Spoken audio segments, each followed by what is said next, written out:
Welcome to the Barn Chats With. Today we're joined by British event rider Will Furlong. Will is an extremely talented rider who won individual and team gold at the Young Rider European Championships in 2015, and since then has been working hard to put his name on the map of the senior world. Will is currently competing at top international level, having run at both Burghley and Badminton last year, and he's one of the very few to be selected onto the Windrush Equestrian Foundation, a charity supported by 2TheBarn. Windrush offers fantastic support for young professional event riders, focusing not only on their riding and training, but also on their own physical performance and building themselves as a brand. Hi, Will. Thanks for joining us today. How are you doing? Yeah, very well. Thank you. Thanks for having me. Good. You had a busy morning riding this morning? Yes, I'm at Wellington tomorrow, actually. So it's a busy day, sort of getting ready for tomorrow and packing the lorry and getting the horses platted and all ready to go. Good stuff. And how have you got at Wellington? I've got two horses tomorrow, both in the 105. So I think we're leaving at 5:30 tomorrow morning. So that's a lot for you guys. Will be an early start, but no, looking forward to it. Perfect. So let's just start by you telling us a bit about yourself. So whereabouts are you from and how old are you? So I'm actually based at my home yard in East Sussex. We are about 5 minutes from Battle, so okay. Not well known to most of the sort of horse community, but we're very lucky with the facilities I have here. I am about 5 miles from the beach, so we are very lucky in that we can just snip down to the beach. It's about a 15-minute journey in the lorry, and we have a little play on the sand and walk through the water. So we're very lucky in that respect. Not so lucky in terms of location-wise and getting to events, but we've got used to it. And like I said a bit earlier, the early starts are very much standard. So I'm 25, have been sort of doing doing horses professionally since I left school at 18. So yeah, I mean, it's feels like it's been a long journey already, but there's hopefully a lot more years to come. And I was very lucky. I had great success sort of in junior and young rider teams, Great Britain teams, and now it's sort of, I've done a couple of Nations Cups, and it's sort of now about kind of making that next step sort of towards senior level. And I mean, maybe 2024 Olympics is sort of the aim, to be not necessarily to be picked, but to be there or thereabouts. And like we all know, it's a sport with longevity, so it's not like gymnastics or somewhere like that where you're in a mad rush to get there. There is that sort of longevity, and you can hopefully, all being well, have a long and successful career out of it. Absolutely. I think a lot of people underestimate the step from young riders to seniors. It's such a big step, and all of a sudden you've got this sort of limitless number of years that you're going to be active and hopefully successful, whereas it's all quite small and minimal with junior and young riders. You've only got a couple of years where you've got to keep going, and that's where Windrush come in, and they've just been fantastic at helping you guys kind of take a breath and realize that yes, you need to have horses competing at the level, but also it's about building yourselves as a brand as well.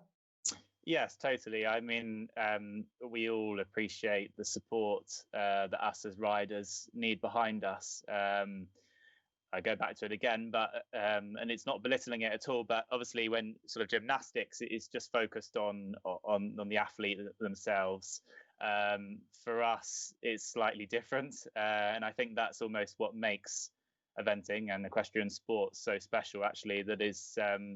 It's not just me as the athlete, it's a support team around me, the physios, the farriers, sponsors, and obviously owners as well. So yes, the performance side is vitally important, but especially kind of, I guess, at this stage that I'm at the moment, where I'm making that sort of transition period, sort of coming out of what do you call youth teams into the sort of senior world, that actually almost building yourself as a brand, so to speak. And being, I guess, attractive to potential supporters of you is almost as, if not more important at the moment in time, because there are plenty of good riders out there that never get that sort of break in terms of horsepower or sponsors, and as a result will probably never quite sort of maybe make it to the level that they should do.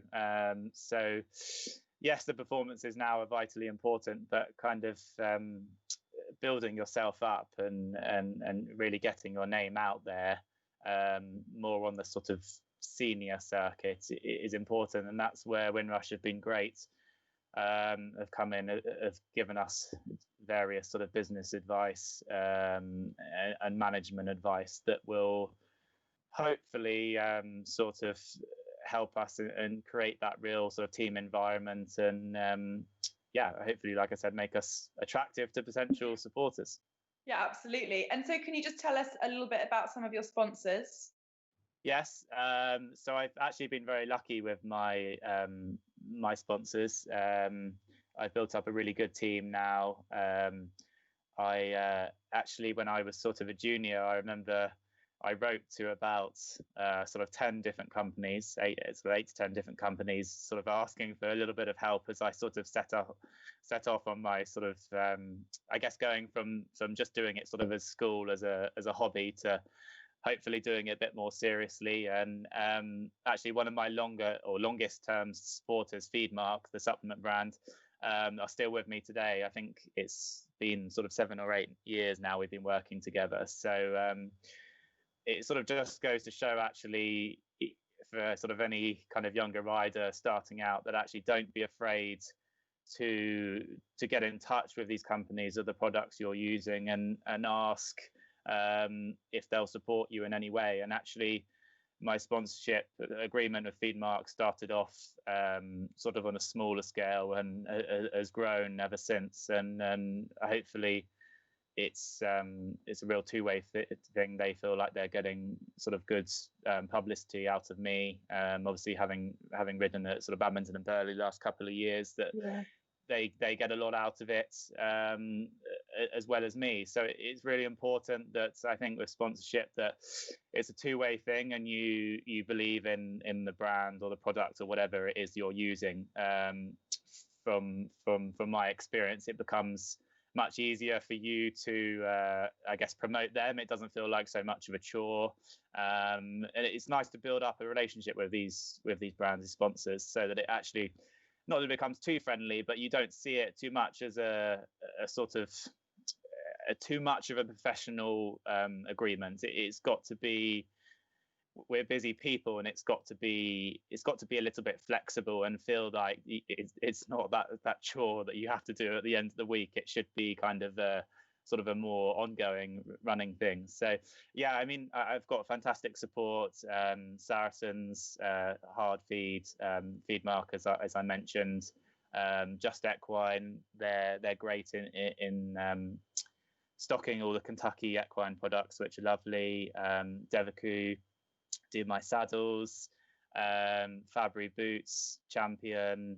Yeah, I mean, I have actually, when I won my first young rider national championships, I think it was 2014 maybe, I was lucky to sort of win a loan of a Suzuki ATV, a quad bike, which was really cool. I was actually narrowly pipped the year after. I came second to Sophie Howe, but because it was so tight, they very kindly let me have it for another year. And actually, funny enough, I then won the year after, and it's been, they've sort of taken me on now as a brand ambassador.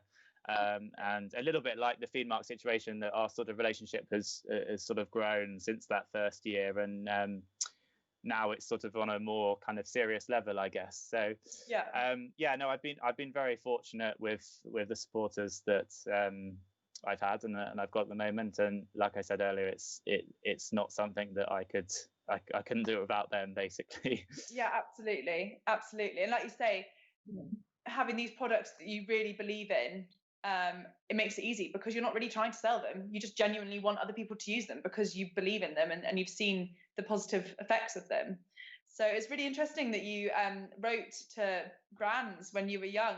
I actually have a question here saying, what tip would you give to someone who wants to, like a young person who wants to make a career from their riding? And that's a fantastic tip. Kind of, what have you got to lose? Contact these brands if you're using their products already. And the worst thing that can happen is they say no, and the best thing is they say yeah, okay. And like you say, it develops into the situation you're in now with Feedmark. It's a good tip. Yeah, I mean, exactly.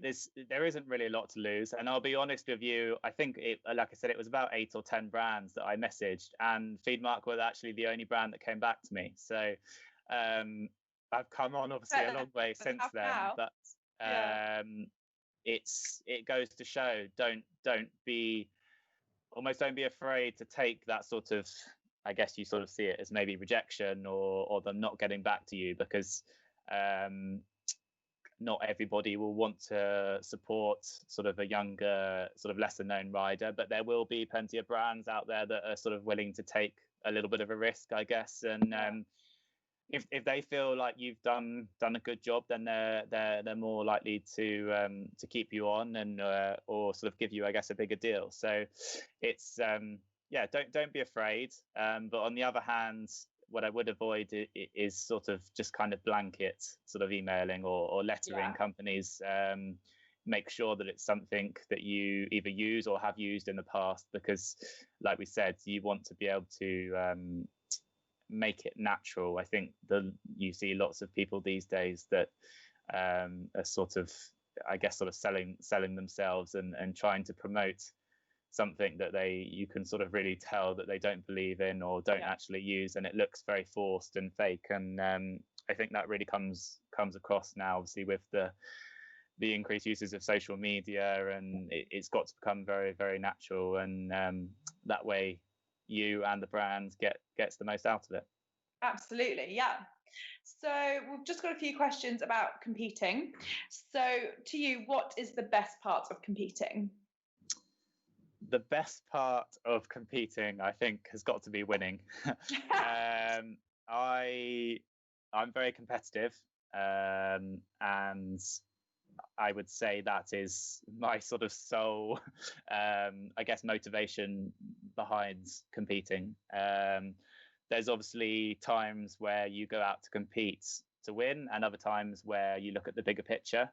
But I think at some point you have to be competitive, and I guess it's that sort of desire and that want to win that, for me, sort of makes competing sort of so special, and why I want to do it, really.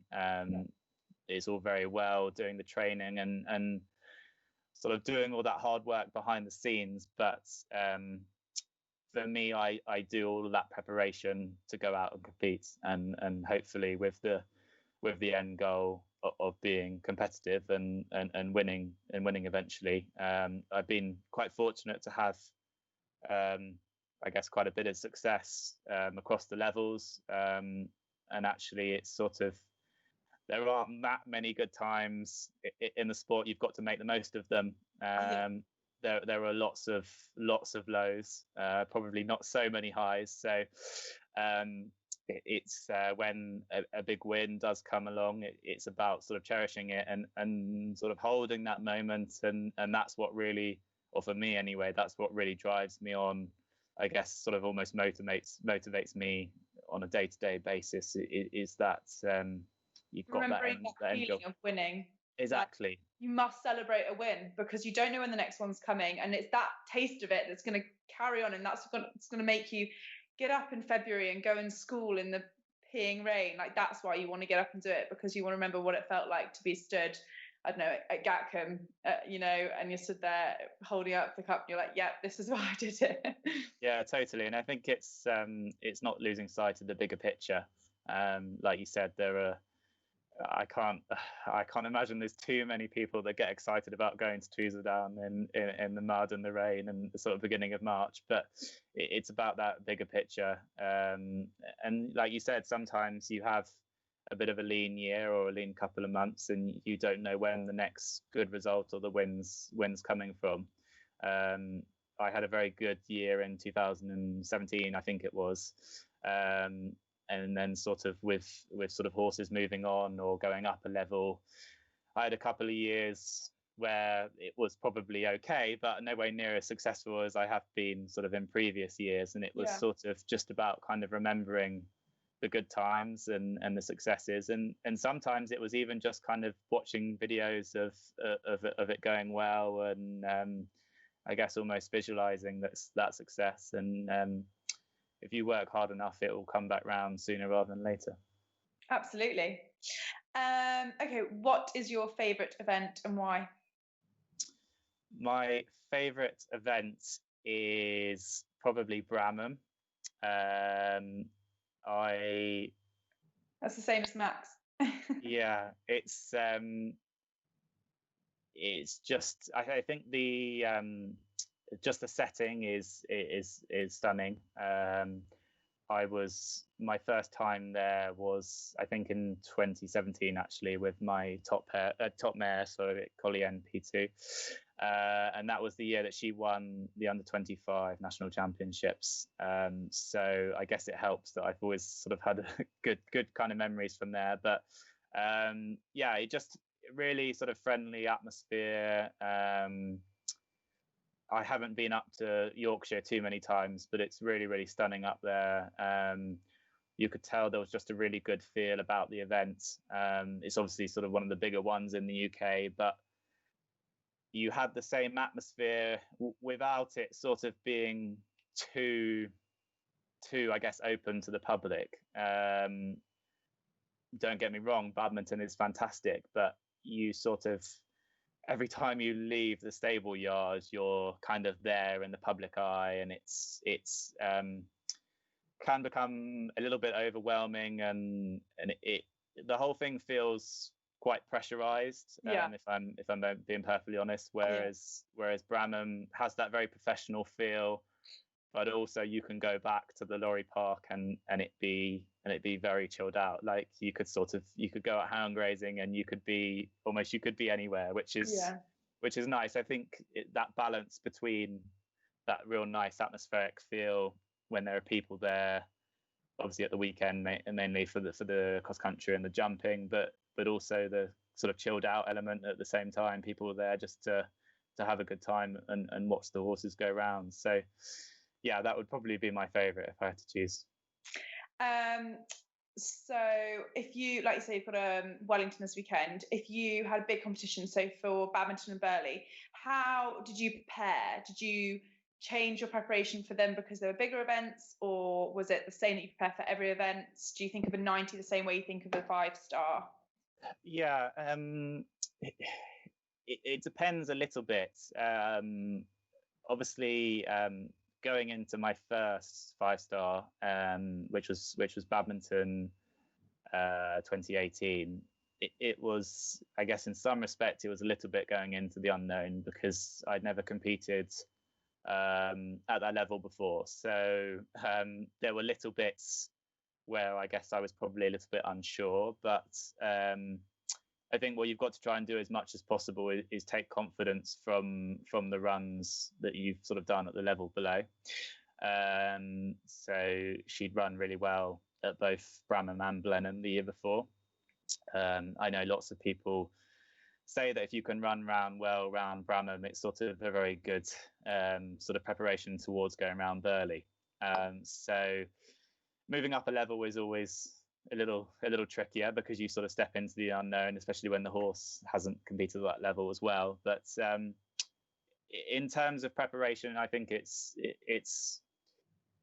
obviously there are sort of added kind of fitness elements and sort of technical elements to competing as you go up the levels. But I think it should be that you try as much as possible to leave no sort of stone unturned when you're doing your preparation, whether it be you're getting a 5-year-old out for its first event, or taking a horse to a 5-star event. You've got to as much as possible, make sure that you get the horse confident and prepared as possible.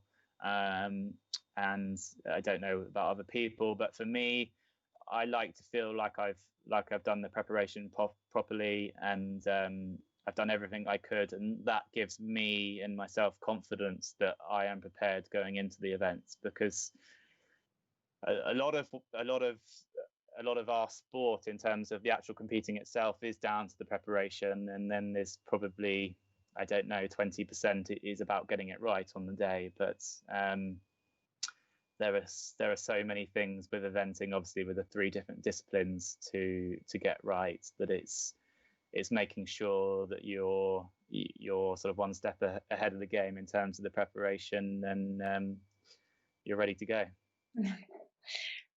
Okay, so talking a little bit about motivation. So after a tough day, what do you say to yourself? How do you keep yourself going? I've been quite fortunate, actually, because I actually used to play a lot of hockey when I was younger.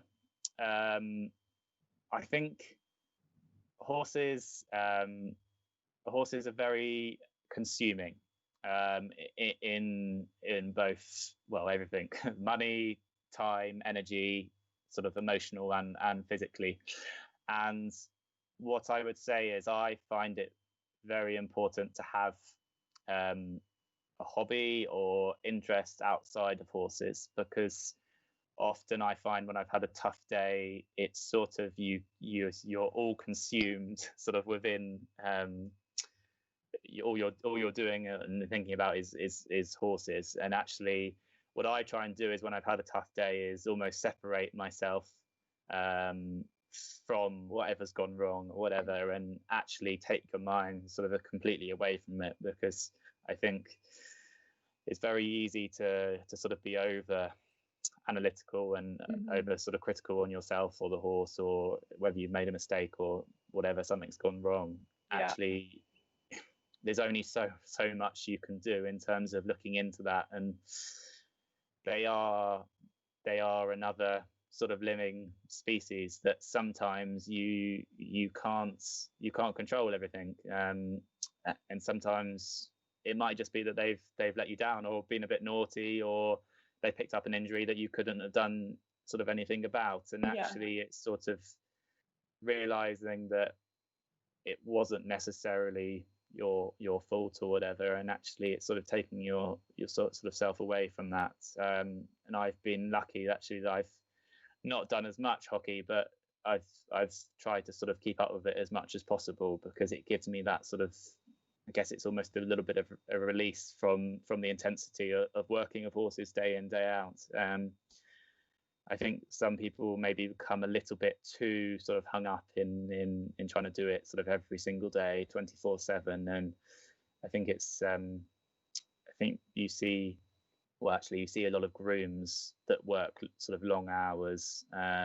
You see sort of them burning out, and naturally they kind of lose that real love and real sort of passion for the sport. And I think that's sometimes a little bit what you almost need to take a step back as riders, or any of the support team, and actually just be aware that you're not sort of burning yourself out and getting too involved. So that's what I try and do anyway, and sort of remove myself from the situation as much as possible. And I think that allows you then to de-stress and sort of clear your mind, and then hopefully the next day or a couple of days later you're feeling a bit more refreshed, and you can then sort of go into the day with a more positive frame of mind, and the horses then benefit as a result of it. Absolutely. That, like you say, there's a lot to be gained from kind of just stepping back, taking a breath. Like you say, great that you can go and play hockey and kind of just forget about horses for an hour or two, and then when you come back, maybe the problems won't be as big as they could have been if you just sat there and thought about them for a couple of hours instead. Totally. Okay, so we'll just touch a little bit on the current climate, because obviously the 2020 event season wasn't how any of us thought it would be in March, but we are so lucky to be back competing for about a month now, and even with some internationals happening. So yeah, it's great that you guys are out and competing, and there's even Po happening in November, which is brilliant. So can you just tell us a little bit about how you found eventing to be now that you're, going out competing under the new kind of COVID restrictions, and if you think there's anything that we can learn from this pandemic? Yeah, like you said, it obviously came around quickly. I was lucky enough actually that I'd got a run in pre-lockdown. Well, lucky or possibly not lucky looking back on it, but anyway, it's I think the thing that I found the most difficult is those sort of first couple of weeks, months of lockdown, like sort of mid-March, sort of April time. There was that real sort of uncertainty. It almost seemed impossible that badminton was going to run, but they still said they were going to run, and it was then, were we going to come back in April, May, or was it going to be later in the year? And no one really sort of seemed to know. I think it was probably sort of early May kind of time that actually we sort of then accepted that it was going to be a bit later in the year, and we were sort of, lockdown was a bit more, I guess, set in, so to speak. It was obviously sort of awful those first few months when the death rates were incredibly high, and it sort of almost to me seemed not quite right that we were talking about sort of resuming sport when every day there were sort of thousands of people losing their lives. So that first period was tough, because what do you do with the horses? What do you do with yourselves? What did you do with your horses? A little bit of a mixture. I obviously had my top mare aimed at badminton. Yeah. And I did sort of, we probably hung on for that sliver of chance, because obviously you kind of needed to be a little bit ready if they said they were going to run. Yeah. Once we sort of, I guess, knew a little bit more what was happening and that it was probably going to be later in the year, they had a little bit of time off, but probably only a couple of weeks sort of off work. We then, basically, they were sort of in light work. Then we kept them ticking over. Pretty much all of the horses. The younger horses did a little bit more, but obviously we were careful that we didn't want to put the NHS and sort of ambulance and first aiders sort of under extra stress. So it was very much sort of going by the sort of guidelines that BE and the sort of organisations had released. But it was also about sort of keeping the horses fresh and making sure that they didn't go, I guess, a little bit stale, sort of mentally, having not sort of gone out and competed. But it was sort of going back to the basics. We had a couple of sort of team Windrush calls with Pippa about and Yogi actually about what they were sort of suggesting to do with horses and what they were going to do and things like that, which was really beneficial, because actually it was not, even with the other guys on the Windrush program, it was nice to sort of chat to them about what they were doing with their horses, just to sort of, I guess it gives you that little bit of reassurance that you're not doing completely the wrong thing. And obviously it varies sort of between yard to yard about sort of how many staff you've got and how many horses in work and your facilities and whatnot. So we did, to be honest with you, we did a lot of hacking, lots of longer hacks, just to keep the horses fresh, keep them sort of in work, but not sort of too demanding on in terms of sort of high intensity work. And then we sort of then were just sort of keeping our eyes open to when the resumption of eventing was going to start, really. We unfortunately, actually, we lost a lot of my sort of more local events down here in the southeast. Some because obviously eventing didn't start again till sort of beginning of July. There were others that didn't feel that they could, I guess, sort of financially run with the sort of new protocols that be released, sort of running these events under with sort of the COVID-19 restrictions.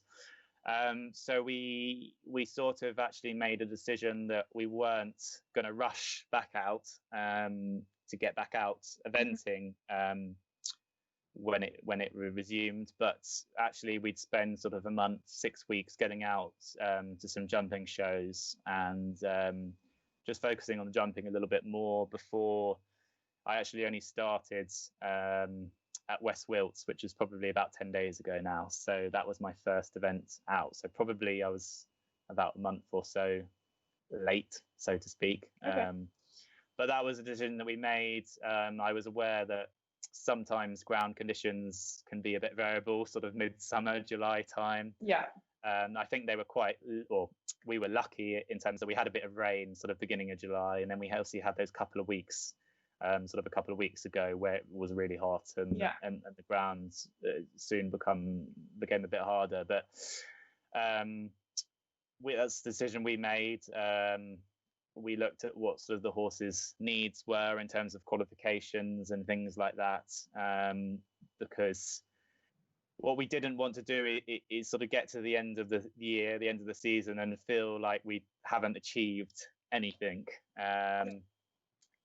We decided that we were going to sort of, I guess, be grateful that we've managed to get some competing in this year, and some of the younger horses get some experience into them. But it's been sort of tough, I think, in terms of knowing exactly what to do and whether to run them lots or sort of almost kind of forfeit the season a little bit. And sort of just say, okay, 2020 was a little bit of a sort of washout, and we'll sort of focus a little bit more on next year. I think we will aim to sort of carry the horses a little bit sort of further into the winter, maybe go out and do a little bit of jumping again, kind of October time when sort of eventing is drawing to a close, October, November time. And then maybe give them a little bit of time, sort of kind of over Christmas, a little bit later than we usually would. Mm-hmm. I think in terms of the events, they've done a fantastic job.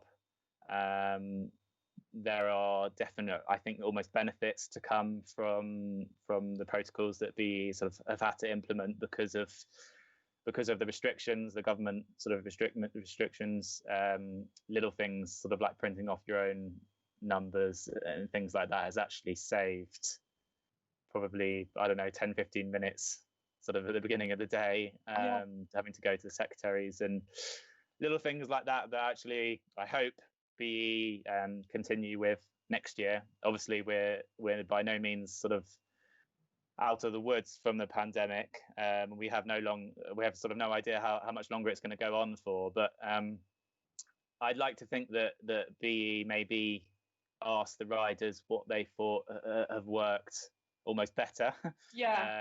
Sometimes you have to take a little bit of almost a silver lining from having enforced change. I think there are things that we can hopefully carry on and will make the sport better in the future.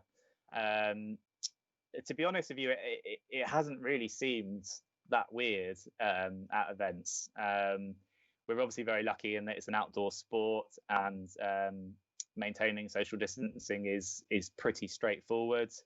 Hence, we were probably one of the first sort of professional sports to come back in the UK.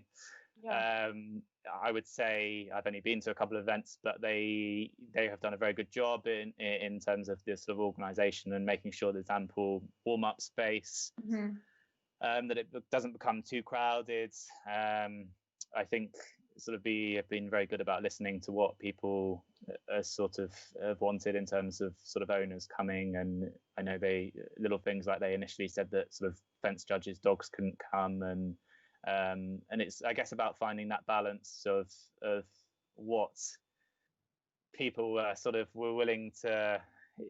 Obviously, you can't sort of start breaking the rules, but there are little things actually that are probably, because we're outside and because we don't have to come in contact with other people, there are things that we can sort of, I guess, almost get away with in terms of bringing the sport back. And but no, I mean, at Board Hill at the weekend, they had people sort of manning the show jump warm-up fences that I know a lot of people that sometimes go to events by themselves and don't necessarily have someone to warm them up. It has been very beneficial for them. There have generally, I think, been sort of bigger warm-up spaces for the show jumping rings, which I know can sometimes be a bit chaotic when you've got a sort of a small space and someone trying to hog a jump and something like that. So yeah, I mean, there are lots of little things that I think have certainly been better. And I think we must say a big thank you to the event organisers who have done a fantastic job. Obviously, they're still running sort of slightly under full capacity. I think they're still about 50 short of what they could run at this time of the year. So financially, they're obviously taking a little bit of a hit, and also the good job that BE have done in sort of being behind that and getting the sports sort of back and running, and we've been very lucky in that owners, not just me but other people, have kept their horses with riders, and obviously for some people that is their whole income, and actually it's sort of, I guess, making sure that the ball starts rolling really, and without the competitions there's no horses and there's no owners, and then suddenly you take a very backward step. So I think it has been vitally important that we have got that ball running. Whether people decide to event this year or not is totally down to them, but I think at least we have that option, which I think has been vitally important. And it's been a little bit tricky sort of juggling in terms of there obviously been a lot more people balloted, and we've had some events cancelled, and from the logistical point of view it's been a little bit tricky, but I think we've just got to remember that actually there are still some sports that haven't sort of resumed yet, and we've got to be grateful. I think at the moment anything is better than nothing, and yeah, like I said, I think we need to say a big thank you to all of those that have been instrumental in sort of getting the sport back up and running as soon as possible, really. Yeah, absolutely. Like you say, it could have been such a situation where the sport could have taken a huge step back. But if anything, the breaks made everyone hungrier to come back out, and you're getting events having to ballot so many entries. But no one's really overly upset about it, because it means that people are back out and eventing, and that there's so many entries, and you've got like Aston and Walls putting on an extra day, which it's only a good thing, really, isn't it? And it shows that we missed it so much for the months that we couldn't do it, and it's great that it's back, and hopefully 2021 will be able to go without any hiccups. But like you say, it's great that the sport feels the same. You've still got the three elements. You're going out, you're doing it. The questions you're being asked are just as difficult. So it's not like, I mean, it's crazy. Some sports may never be the same again. So yeah, no, like you said, it's good that it's much more positive than it could have been. So we've just talked a little bit about your horses. Can you just tell us about one or two of your, I know you're not supposed to have favourites, but favourites, or you've mentioned your lovely mare. Just a little bit about her. Yeah, so my top mare, she is 13. I've had her probably about 4 years now, I guess. She was actually owned by a German rider called Josephine Snaufer, who every year she came over to train with Chris Bartle up in Yorkshire, Yorkshire Riding Centre. And so funnily enough, she'd actually done an advance when I got her. I think she had a few fences down in the show jumping, which was sort of why she found her a bit strong. Which is why she was sort of wanting to sell her, really. But it's a bit weird. If you have a look at her record, she's almost done sort of the first couple of events of the year in the UK, and then the rest is all in Germany. So she had done a bit, but she was inexperienced, probably for the level that she had sort of jumped up to, really. Okay. when I got her, it was that sort of first initial rush was to get sort of qualified, get all my nerves in place. I actually, funny enough, I think it was 2016, it must have been. We got her, I think, right at the end of mid-May it must have been, and I'd literally had her about 10 days, and I took her to Houghton to do it was a one-star at the time, but two-star now. 10 days later, I'd literally jumped her, I think, once, and taken her cross-country schooling, and she was very fat, to be polite. Josephine had really fed her up, and I didn't know whether she was going to be fit enough. But for the qualification, I knew I had to sort of to get it in, because otherwise then it would have almost put me back half a year. Yeah. And it was great. She was actually in the lead after cross country, and then unfortunately she had a couple of fences down on the last day. I think we still came 6th or 7th though. Oh wow. And then she's, to be honest with you, she's sort of gone from strength to strength. We won it was a 2-star at the time, but a 3-star now. At Hartbury, I think that was that same year in August. She won that, and then she won the advanced at the Little Downham at the end of the year. She then had a fantastic year, 2017, moving up to 4-star, or 3 stars it was then. We won at Bramham. I think she was 5th or 6th at the long format at Blenheim. Was 4th at Houghton in the 4 short, and I think 6th or 7th in Harastapin, and she actually ended up winning the 4-star. I think it was called the Britannia League at the time. She won that league. She was the best, I guess, 4-star horse. I think not to have been on a senior team that year. So that was a fantastic year. Then obviously the year after, we made this sort of step up to 5-star, and we've had now, I've done badminton twice, Poe in 2018 and Burley last year as well. So she's quite unique, but she is as brave as they come. And like I said, she was hopefully going to do badminton and Burley again this year, but obviously sort of the circumstances have sort of stopped us from doing that. So she's not actually going to do any eventing this year.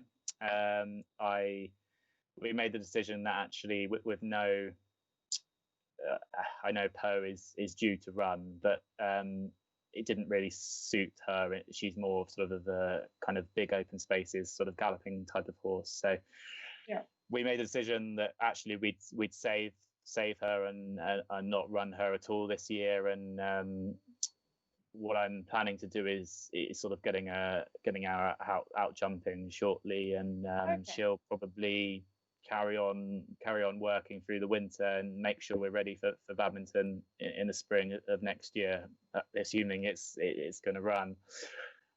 So that's sort of the aim with her. She's I think she'll be 14 next year, so she's not particularly old kind of for that level. So hopefully by not having any wear and tear from this year, you'd like to think that you'd get a little bit sort of on at the end of her career. Whether that happens or not we don't really know, but she obviously won't have had any of that stress of the fitness work and the competing from this year, sort of apart from the one event she did at the beginning of March at Poplar. But that was sort of our thinking behind it. And just kind of getting her out ready, making sure she's sort of firing off all cylinders for next year at badminton. And she's obviously taken me around my first 5-star, so I guess it's sort of about getting as much experience as possible from her. With some cracking scores. Like, she's not just got you round. You guys, it was at 26th at Burley? Yes, and she was, we actually won the best under 25 award at badminton in our first year. So awesome. Yeah, I mean, it's fantastic. She's sort of given me that kind of that little bit of a taster of what it's like, and hopefully we can do a few more. I'd like to think maybe she's got a good sort of couple of years, maybe 3 years left in her at the top level. So it's just kind of, I guess, about sort of having fun and sort of really using her as a little bit of a shop window. Competing at those big events is obviously great for supporters and the Windrush Equestrian Foundation alike, and getting your name out there and sort of hopefully delivering on the bigger stage in front of a bigger audience. I guess. I've then got a couple of the two actually going tomorrow at Wellington. A really nice 6-year-old that has won her last couple of events, and a 7-year-old who is she came third actually last weekend, and they will make the step up to novice sort of later this year. So they're sort of my two kind of exciting ones for the future. I was actually very lucky. I was at Pippa's yesterday training, so it's I mean, the Windrush has been fantastic in terms of giving you that little bit of I guess advice and sort of mentoring about where to go and sort of what your plans should be or could be for the rest of the season. Obviously we've been very disrupted, so it's nice to have sort of Pippa on the end of the phone just to ask sort of whether you're doing the right thing or not. Yeah, that's an incredible thing to be able to just call up Pippa Funnel and be like, am I doing the right thing? Yeah. It's amazing. Okay, great. So we've just got some quick fire questions to finish. So one word to describe yourself. Competitive. You're sounding a lot like Alex Bragg. He was exactly the same. A lot of people like, what's the best part of eventing? They're like, the cross country, and you and he are like, winning. Okay, who inspired you as a young athlete? Funnily enough, actually, not sort of horsey related, but Johnny Wilkinson has actually always been my sort of sporting inspiration. Oh, right. I'm not sort of massively into rugby, but I enjoy sort of all sports really. But I think he shows a lot of qualities that I'd sort of like to try and emulate. I think he's an incredibly humble, both sort of an athlete and as a person. He's shown desire. He's obviously had quite a few sort of quite serious injuries and sort of has come back from them successfully.